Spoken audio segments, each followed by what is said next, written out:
The reason that I might have a hope that's a little different is because I see business owners every single day, including myself, grinding it with innovation, hiring people, and doing amazing things. This country's run on the back of businesses, not politicians.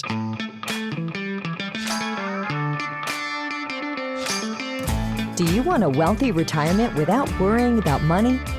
Welcome to Retire in Texas, where you will discover how to enjoy your faith, your family, and your freedom in the state of Texas.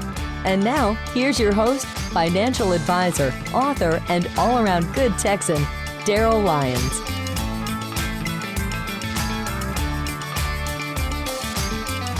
Hey, this is Daryl Lyons, CEO and co-founder of Pax Financial Group, and thanks for tuning in to Retire in Texas. This information is general in nature only. It's not intended to provide specific investment, tax, or legal advice. Visit paxfinancialgroup.com for more information. So today I want to talk about the debt ceiling, and I'll try to give you high-level information. As you know, you probably already can tell that I lay my bias on the table. I have a hard time when people who are journalists suggest that they don't have bias, and I'm going to lay my bias on the table. My attempt here is to provide some clarity in the midst of confusion. I look at life through a biblical worldview. You may or may not share that view, but just know that's my bias. And I do lean into hope, so you can contrast a message of hope with whatever else you're hearing, and then you can make an informed decision. So that's kind of the context in which I articulate information specifically about the economic conditions. So I do want to talk about the debt ceiling, and you know the filter in which I look through. It reminds me a little bit in Six Flags, the Fiesta Texas in San Antonio. They've got this like a thrill ride where it's 21 passengers. They lift them up 150 feet in the air and they let them stay suspended, and they're just face down. And they know they're about to drop, and they know their heart's going to go in their throat, but they're just looking down at the little ants of people down below. And that's kind of where we're at right now with the debt ceiling, hoping that when the roller coaster or the thrill ride drops, everyone's safe and everyone laughs and everyone gets on the other side of it, and it's just history. But that's where we're at right now. We're kind of suspended in air at this Six Flags Fiesta Texas ride, because June 5th, the United States bumps up against its debt ceiling limit, and you got to raise the limit to keep spending. And historically, what happens is there's adjustments to the methodology of spending.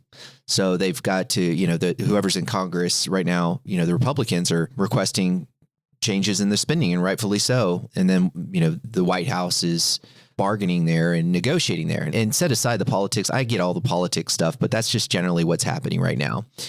So we're all suspended waiting. And over the next month, I assure you, you're going to hear a lot of noise, and there's going to be people that are going to get you upset. Now, I'm just letting you know that. Don't let them get upset. It's just, it's foolishness, the bantering back and forth. This is going to get resolved.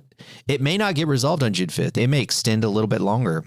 If it extends longer, then, parks close and people don't get paychecks, and there's a lot of upset people. So this could happen. So what do you do if you're in the markets and you're invested in the stock market during this time?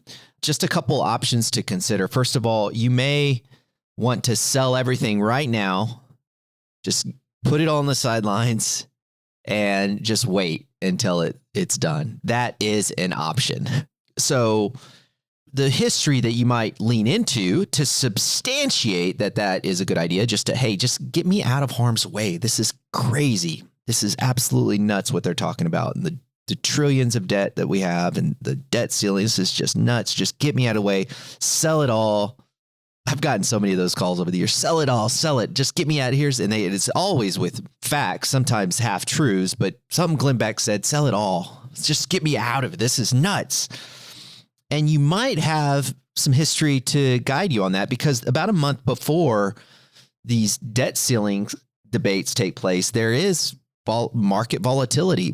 And not only is there market volatility, there's just a lot of anxious rhetoric, like stuff like there was one politician that said the other party just wants to fire all the border patrol, like just really ridiculous stuff.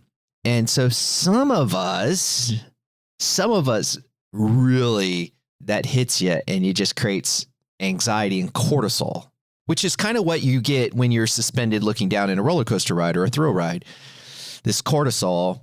And this cortisol is obviously not good for our bodies. And for those that know my history, I love studying behavioral finance, have for years in a number of very specific programs. And you do study the effects of cortisol on your body. And especially if you're aging, it is a death wish. So for those that are listening to this banter over the next month, I do suggest that you turn it off. But if you say, get me out of the markets, look at history. The history leading up to these debt ceiling debates are volatile. There is risk. So you could have some, history on your side saying, hey, look, I've seen the history, but the month before the debt ceiling debate, and I know it's going to go down, or I know it's going to be volatile. So just get me out. The challenge is getting back in. That's a real tricky one. And so let's just kind of play this out for just a second. Suppose that you say, hey, Daryl, or whoever, your financial advisor out there, you say, just get me out. I want to wait till it all gets resolved, either June 5th or maybe later. You say, just get me out. I'm going to go to cash. I'll get back in. And so you get back in and the market has gone up, let's say in 2 days, I'm just making something up. It shot up. And so you call your advisor, you say, okay, now it's time to get back in. And you get back in.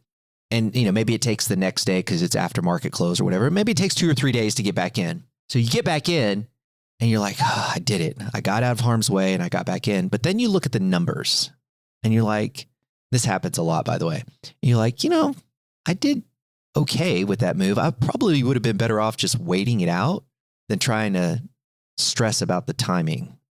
So let me say that again. If you go to cash now, and sit on the sidelines, and then you want to get back in, and I'm going to tell you why you probably should want to get back in just a minute. The decisions that you have to make to get back in, you'll lose sleep over it. And then you'll look back and you'll say, I probably would have been better off just waiting it out with less stress. I've seen that before.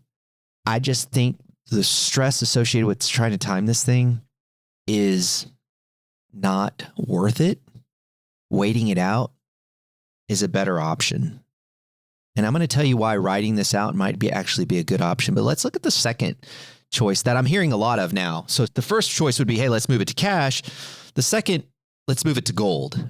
Now, I did talk about this in a previous podcast, but let's double click on it for a second. Because not only you're looking at this debt ceiling debate, but when we talk about this debt ceiling debate and the banter back and forth, we're also going to talk about, or we're going to hear from talking heads, Fox News, CNN, wherever, about currency collapsing, debt to GDP ratios, Social Security insolvency. I mean, we're going to hear a lot about this stuff, and it's going to make us nervous about the future of the world in general.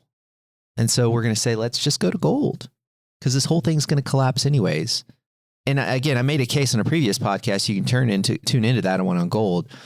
But this one is the case about finding safe havens, because the rhetoric about the United States economic position is going to be so heightened that it's going to make you very nervous. Now, I have no problem you moving like maybe 5% to gold. That's reasonable. But we're talking about some people I know moving their entire portfolios to gold. And so they're talking about like an apocalypse. And so I guess in apocalypse, they'll take out their buck knife and then start shaving slivers of gold off their bars and putting them in little baggies and to barter, I guess.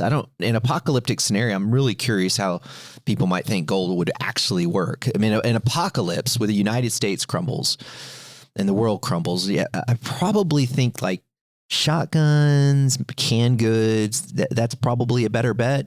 Liquor actually probably be the number one seller for bartering. But I still think that we have to look at the difference between possibilities and probabilities. Is it possible that the United States collapses and completely defaults? Well, they could, and it's happened before where they were downgraded in their rating by Mitch, and that when you're downgraded by a third-party rating agency, then the cost of debt goes up. So it's more expensive to service your debt. So that downgrade is a possibility. A complete default in bankruptcy, I guess that could happen. It happened in Greece. It happened in Sri Lanka. They both completely defaulted on their debt payments.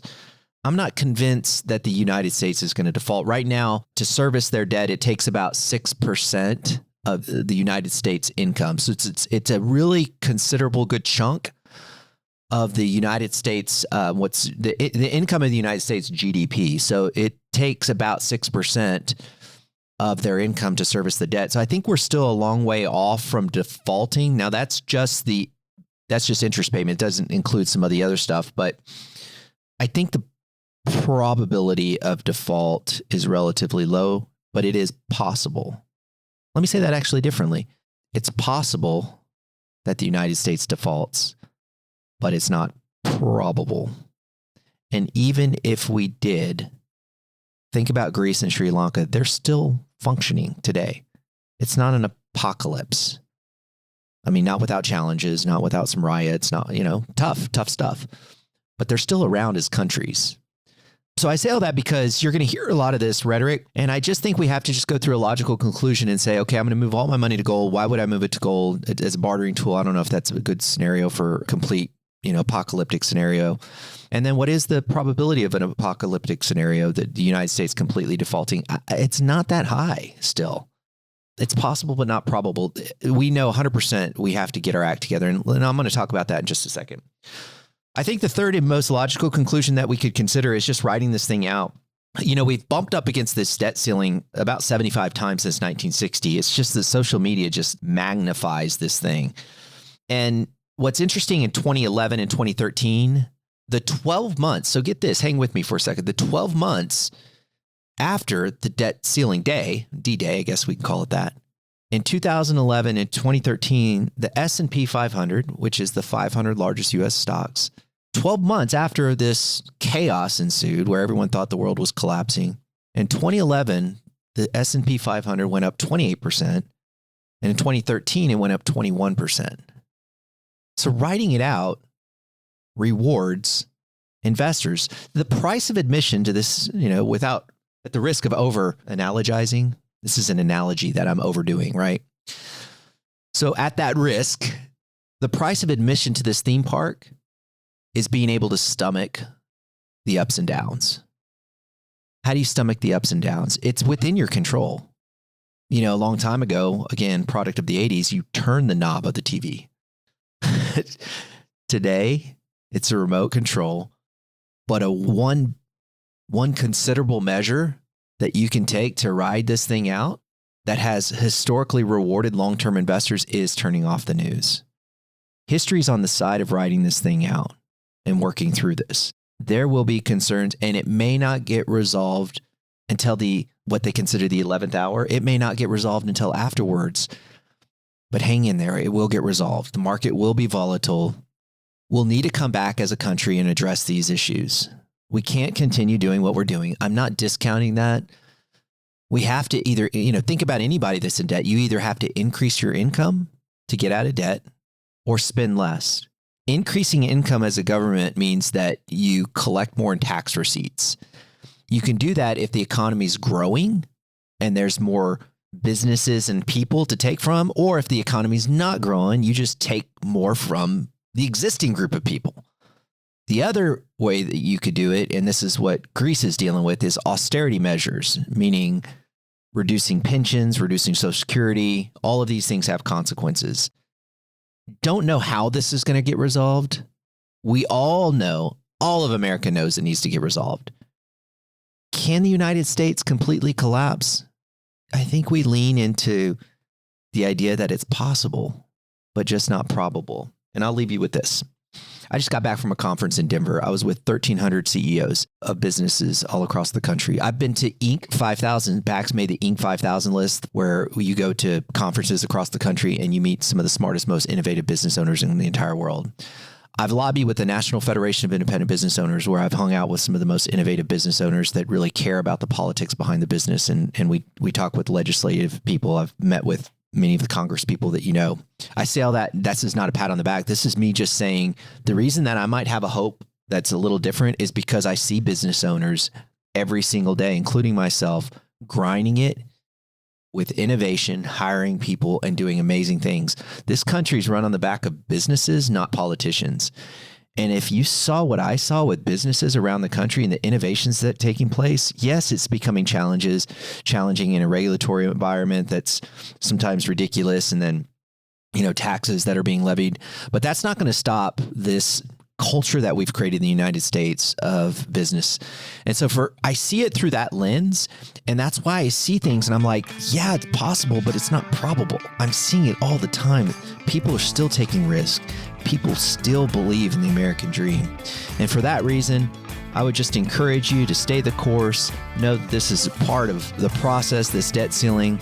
And I just want to remind you, as usual, that you think different when you think long term. Have a great day. This is thepodcastfactory.com.